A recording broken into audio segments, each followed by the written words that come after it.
Well, I'm very much delighted to see my dear old friends, and thank you very much for your coming to studies ICC. Well, today I stand here as a pinch hitter because originally this opening lecture should be given by our dear Professor Lenny Poon, but he couldn't join, so organizing committee asked me I should do. So I'm here as a pinch hitter to Lenny Poon, but the role of pinch hitter is very important. The pinch hitter should hit the home run. That's quite a bit stressing to me. So since this is a kind of a dinner talk, so rather than the official academic presentation, I'll tell you some episodic stories in Korean Centennial Stories. But anyhow, before that, I was very much delighted that more than 15 countries joined this meeting, and from 6 different continents. It's South America and Australia, even Africa, they joined. So I'm very glad to hear that. Yeah.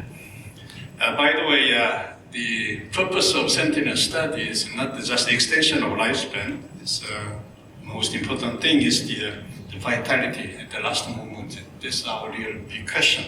So I used to interest in the functional longevity and the dignity and confidence of the last moment of our life.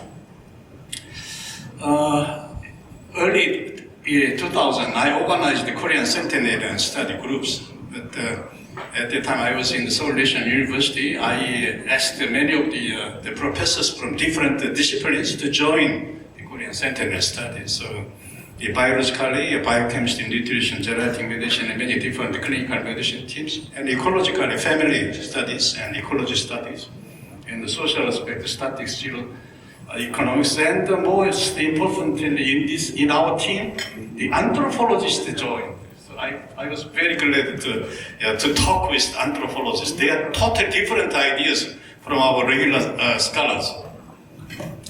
And we have different steps. We preparatory step. We started that kind of Centennial study preparation since the 1995. But in 2001, we officially organized the first Korean Centennial team, and we surveyed the national survey. We started national study, but the most important thing is when we first started the Korean Centennial study, we used the kind of a longevity index.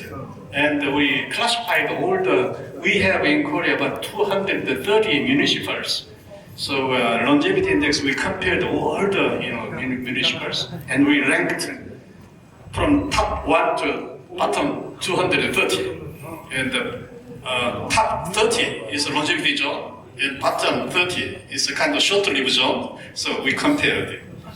And through that kind of study, we realized that the men and women's longevity totally different, the gender difference. So we started genders. So gender dominant zone and female dominant zone and male dominant zone. In that way, we compared. And during that study, we was really surprised to find the Sorokdo Island. There's a leper patient asylum for 100 years. And there we had a chance to visit that island, and we found that the leper patients live longer than the ordinary people. So we studied this, the secrets of Hansen's people's longevity. And then Seoul Metropolitan Study Center we studied. Then I was obliged to retire from Seoul National University. So since 2010, the survey was stopped for 8 years, and 2018 I joined the Jeonnam National University, and I met Professor Park and many such a brilliant young scientists. So I asked them, let's continue the Korean Centennial study, because Gwangju area, the Honam area, is actually the long-lived zone in Korea. So we could continue the second round of Centennial study. And during the study, the most important index was the longevity index we developed. The longevity index means the population beyond 85 over 65. So it's a simple longevity index. we used, and the super longevity index we used beyond the 95 over 65. That index is very important because we do not use the total population P at all. Just the 65 beyond we can calculate the longevity, something like. So through that long story of a centennial study, we found very, very unique data. So unique. Why I say unique is in any other country's centennial study, we couldn't observe that kind of data. So I can say it's unique. First of all, is the geography of longevity is totally different. And I'll tell you later. And biologically, the data is very new, interesting that we have found. And first of all, the public factors for longevity is for that. We check the shape of the longevity by its space and time. As you see, in 2000 and 2024, we compare. We continue the data, but to summarize, briefly speaking, it's 2000 and 2024 by longevity index. And you can see some expansion of the long-lived zones and disappearing of short-lived zones, something like that. But when we divide into male and female, it's male data. The male longevity was in 2000, this area is male longevity was high. But 2024, after 20 more years later, the male longevity moved to the south. And for female cases, this female longevity zone is expanded much larger. So about 230 municipalities, I was interested in the top 30 municipalities in 2000. What difference after 25 years? This is the high longevity zone, that's 30 municipalities. After 25 years, 1/3 remained, but the other, almost half a part of the top 30 municipalities, they reduced their longevity index very low. It's totally changed. But when compared with the low longevity zones in 2000, the bottom 30, we monitored after 24 years, but about half is remained the same as still low index, low longevity index. But the other part, half of the low longevity zones, they become the top zones. It's shifting, changing within one generation. It was very interesting. So we can conclude that initially the higher instance of the longevity people live in the mid-mountain region, and the area effect is totally different between men and women, and still we can say that the female dominance in the longevity is evident. So what would be the reason? That I was really questioned. I was really curious about why there's such kind of the difference in the bi-regional and the gender difference. We tried to correlate with many variables, such as the agricultural variables, social variables, environmental variables, and cultural variables. We used many different kinds of variables and compared. But in conclusion, we don't have the answer. It was still ongoing. But to illustrate just one example, we compared the forest rate with the longevity. This higher forest rate, longevity. High longevity zone is localized here in the mid forest zone. It was very interesting. It's just a linear relationship, but it's some kind of a curved relationship. Longevity and the forest, longevity and environmental factors, that kind of relation.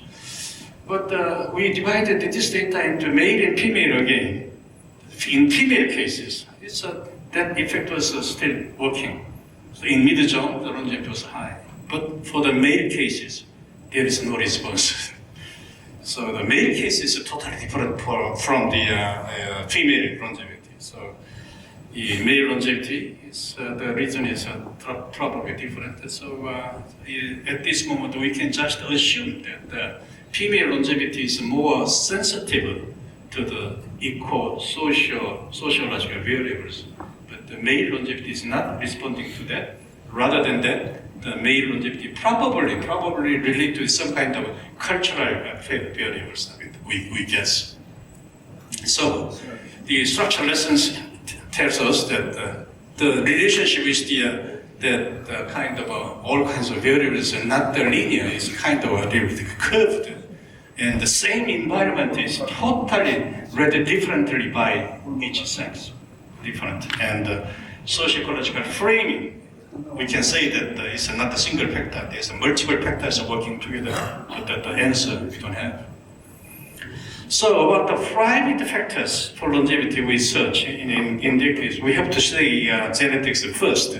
Of course, everybody here is, but here we have reported 20 years ago that Korean sentinel study, and we compared by GWAS analysis, and said that MLH1, BRCA1, that's oncogene, cancer gene related things that are very much related with longevity.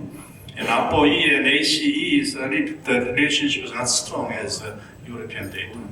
And in addition, that ALDH2, PCKS1, PAX, and LIN, and EGFR are also somehow related with longevity. But interestingly, for the men, ALDH2 is prominent. So that means somehow their lifestyle is very much related with longevity, we can assume. And this data will be discussed in detail, more detail, I guess Professor Lee Go-no in session 2 and Kim Jung-soo in session 5, they will tell more things about it. And we tried to build up the Korean centenarian reference genome because they are to analyze the old people. They are currently using the GRCH30, that's so far the most widely used reference genome. But that was built by Caucasians only, and age is around, I heard that the 40s, something like that. So that data couldn't tell the after the 60s, 70s, 80s ages. So we to analyze the exact data about old ages, the changes, the degenerative changes and disease changes. So we think that we needed a new reference genome. So with the Korean centenarian data, we developed a new Korean centenarian reference genome, and it will be in detail explained in session 1 tomorrow morning by Dr. Yoon Cha-jung tomorrow. And another interesting thing in the Korean centenarian study was I was really surprised to find this data, but I couldn't say it so loudly because it's very sensitive. That is the hepatitis B antigen. The hepatitis B surface antigen is very important. And actually in Korea, it used to be, Korea is hepatitis B virus endemic area. And positivity of the hepatitis B surface antigen in ordinary people is 8%. 8%. But in Korean centenarians, we couldn't find any positive hepatitis B antigen, surface antigen, positive centenarian. It was absolutely zero.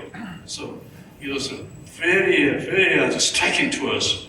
But it was very sensitive, so I didn't announce loud so far. But today I confess to you that we have this data. Yes. And that means that somehow the infectivity and the immunity does play an important role in longevity. And another thing is that we believe that we have discovered some kind of centenarian specific autoantibody.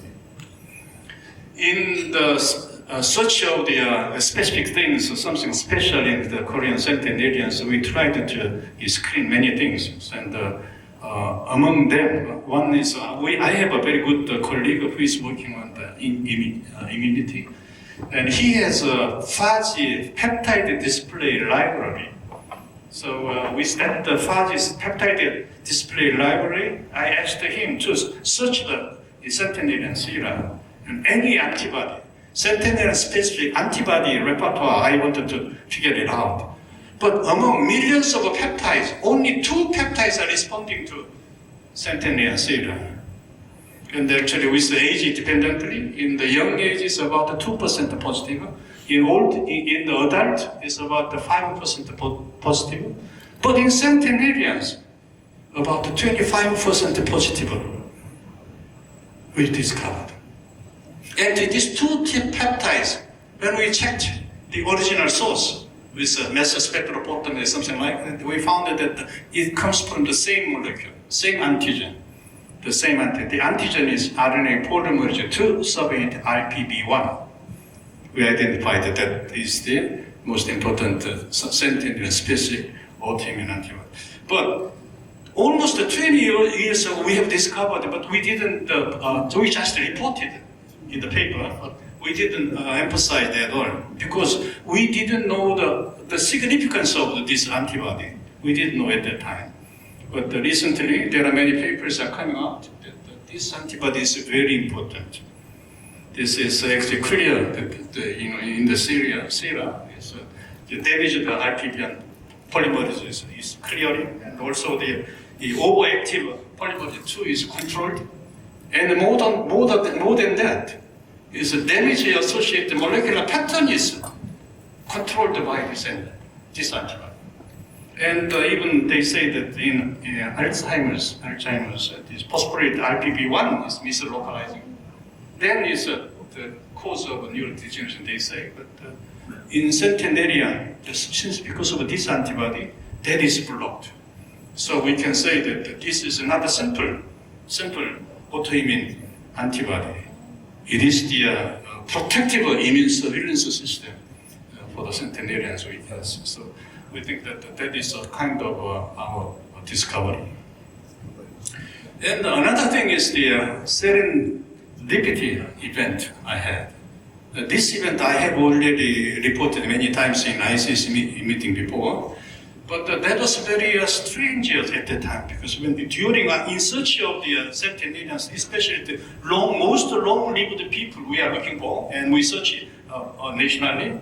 And at that time we are just crossed to the Sorot Island, very, very haphazardly, and they were found that the Sorot people's lepra patients, they are all, when we checked their death age, it was like 2005, but at that time already their general death age, in other say, modern length of life of them is beyond 92 or 93, something like this, in 2005, 20 years ago. So I was very surprised. So we checked the Sorot people, and we checked all the statistics of the record, and we found that very, very, very uniquely, when they compared the age-specific death rate between lepra patient and all Koreans, at age 70 is 0.88, at age 75, 0.83, at age 80, 0.76, at age beyond 85 is only 0.41. Age-specific death rate is very much reduced, very much. So why? So we are trying to figure it out. Why the lepra patient live so long?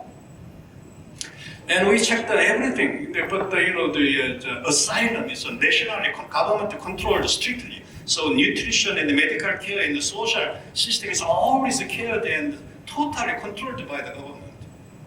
That's a little bit somehow good or bad, we can say. But anyhow, that is a specific point. But another thing, when we checked their sera, by the blood chemistry, we had checked every blood, we found that very instantly that the total antioxidant capacity, when we checked, it divided into two groups.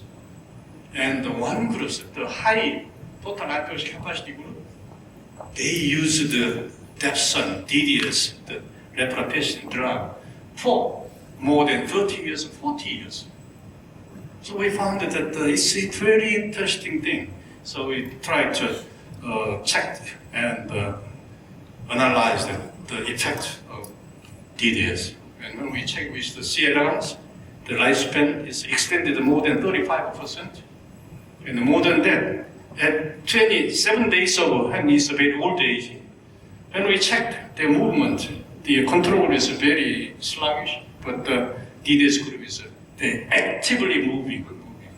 So it is a very important thing. So we carry out many different systems. But the one thing I can tell you that is when we checked this DDS drug with the Parkinson model by use of MPTP models, and substantia nigra is damaged this way, but pre-treated or after treatment DDS is totally recovered just like this. So it's amazing. And the other tyrosine hydroxy positive fibers is really recovered. And more than that, the rat test, the falling latency is improved. So we believe that this is somehow very strongly related with the prevention of Parkinson or treatment of Parkinson. And more than that, I asked the rehabilitative medicine person, my colleague Johnson, also Russian University, please check the retina patient whether their muscle function is good or not. And he discovered that in the retina patients, if I'm the right hand, this is dominant. And in the case of left hand is non-dominant.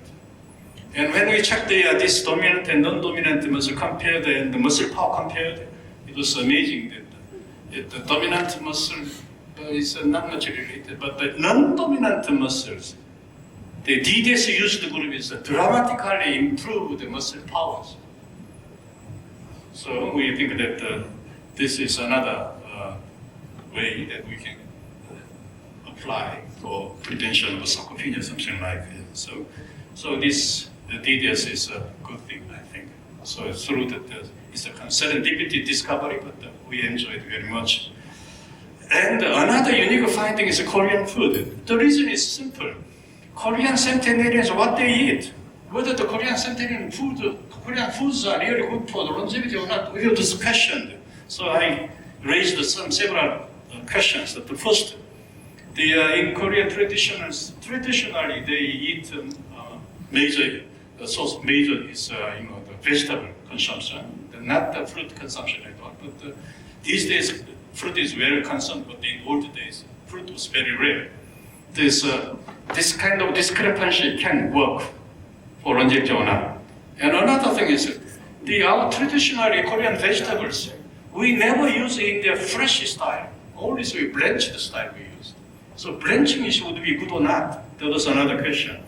And the next question was that we are mostly vegetable oriented, but the meat or beef or that animal food is very deficient.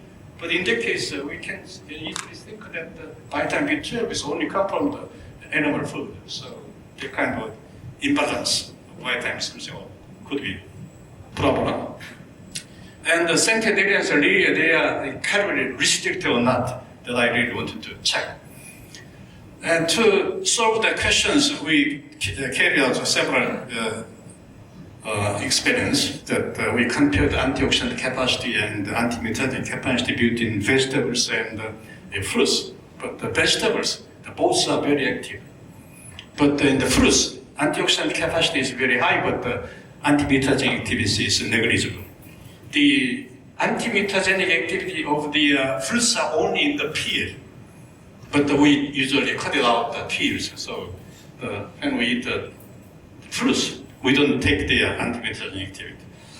So if we use the vegetable or fruit together, only one vegetable is good enough. And another thing is that the blanching. What the role of blanching? We checked. And the vegetables usually grown with the nitrate and nitrogen fertilizers. So the nitrate content in the vegetable is very high.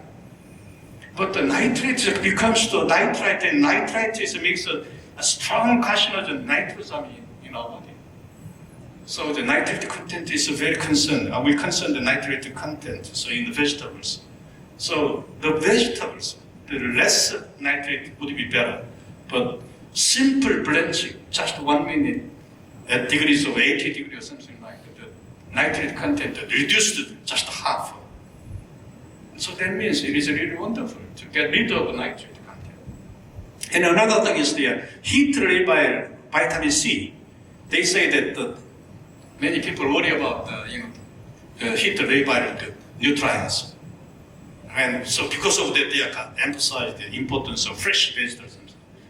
But when we check the vitamin C level in the blanching, it said it reduced about only 20%. But the blanching makes the volume reducing, volume shrinking. So if the vegetables are blanched, we can eat 5 times more volumes of vegetables. So blanching is a much better method to eat vegetables, and we can eat more phytochemicals, more fibers, and together, actually more vitamins we can eat. But when we check the centenarians, all the nutrient composition and everything, and we found that interestingly, vitamin B12 was normal. The centenarians, vitamin B12 was. So I was happy, so I just reported it to the meeting at Atlanta, Georgia. So I just reported that the Korean centenarians' vitamin B12 level is intact, within normal, so I didn't pay any attention. And at that time, I never forget the Marian Johnson of Georgia University. She estimated in the conference, why normal? Why Korean centenarians, they take just the vegetable-oriented food and don't take the animal food? But why vitamin B12 is normal? I was really sorry at that time. I couldn't answer. I never thought of it before. So when I come back to my lab, I checked everything again. I checked all the vegetables, all the foods intact, the level of vitamin B12. And there I found the very interesting data that vitamin B12 is enriched in gochujang, doenjang, ganjang, 청국장, all fermented Korean foods, and even in kimchi. And in addition, the kim, nori, the vitamin B12 level is very high. And the centenarian's favorite food is the kim. And the Korean traditional favorite food is many different kinds of fermented foods, doenjang, ganjang, 청국장, something like this. We found that the special role of microbial fermentation is working for Korean centenarian longevity. So, in conclusion, the Korean food is about the unbalance of vegetable and fruits, no problem. And about the issue of blanching and the fresh, we can say blanching is good enough. And the vitamin B12 issue, it is fully compensated. And I didn't tell you the data, but the centenarians, they are not calorie restricted. The optimum calories consumption they have. So we can say that the Korean food, our Korean traditional ethnic food, is good enough for longevity. So through the papers, through the international papers, I proposed that the Korean ethnic food belongs in the longevity diet conversation. So I proposed. So it's a kind of another good reason that K-food is recently becoming popular. And lastly, another thing is that in Korean centenarians, really surprising data is lifestyle and independence of the centenarians. The first round of centenarians, actually they are born in the 19th century, end of the 19th century. So we can say Joseon dynasty something. But the second round of centenarians, they are all born after the 1910. That means that the Japanese colonial system, they are born. So the background is totally different. And another very important factor is the Korean War. During the Korean War, the first round centenarian was at the age of 50. But the second round centenarian is during the Korean War, their age is around 20 to 30, something like that. So that is a very big historical event that changes their every lifestyle and everything, thinking, everything. But anyhow, the education literacy is improved. It's reasonable. But interestingly, the health, about the health conditions, such as smoking rate, drinking rate. 20 years ago, the first round centenarians at age of 100 still, about 15% people, centenarians, they drink when they smoke. But these days, the rate increased to 2 or 3%. That means these days, the recent centenarians, the second round centenarians, they are very much concerned about their health. And their lifestyle is very much corrected. But another important thing is life satisfaction rate. We usually ask, are you satisfied with your living or your life, something like that. In the first round sentence, they answered about 30% yes. But these days, 50% say yes. That means the quality of life of centenarians get improved very significantly. And more than that, the autonomy in their lives. This, IADL data. When we compare the IADL, this telephone using, shopping is increased, but amazingly, housework, the capacity to housework is improved 9 times. 9 times. That means they are becoming more independent than before. So I propose this box temple model of longevity is bottom, and pillars, and rooftops. So in my talk, I have introduced several unique findings in Korean centenarians: the gender difference, and the regional difference, and time dependence, and longevity associated the genes, and Korean centenarian reference genomes, and hepatitis B virus substance, absolute negative, and centenarian specific antibody, and Sorokto people, and Korean ethnic food, and drastic changes in the care system. So, publish the books. And in your package, you have a new book that we just prepared the book for this meeting. So, the new longevity, not only for survival, but the meaningful vitality we have to do, but the changes, every aspect changes. Biosocial, environmental condition changes. So we can say that we need a new longevity revolution. In Korea these days, we are very happy that many K-pop or K-drama, K-beauty, something like that, and recently K-food is coming up. I would like dare to propose that K-longevity in respect of quality, quantity, and speed is remarkable. Not only the quantity, but also the quality aspect. The condition is much better than before, and speed. So in respect of, we can say that this. So centenarians of today are different from centenarians of yesterday, more independent, and open to interdependence with the state. So therefore, we can conclude that centenarians are turning into pioneers of a new era of longevity. I would like to conclude my talk with citing the comments of the Archbishop Yun Gong-yi. He is now a 103 years old active person. And at his age of 99, we call that age white age. So we had a kind of celebrating mass. And at the last moment of his sermon, he cited the famous words of Saint Augustinus. And I just citing that comment, I conclude my talk.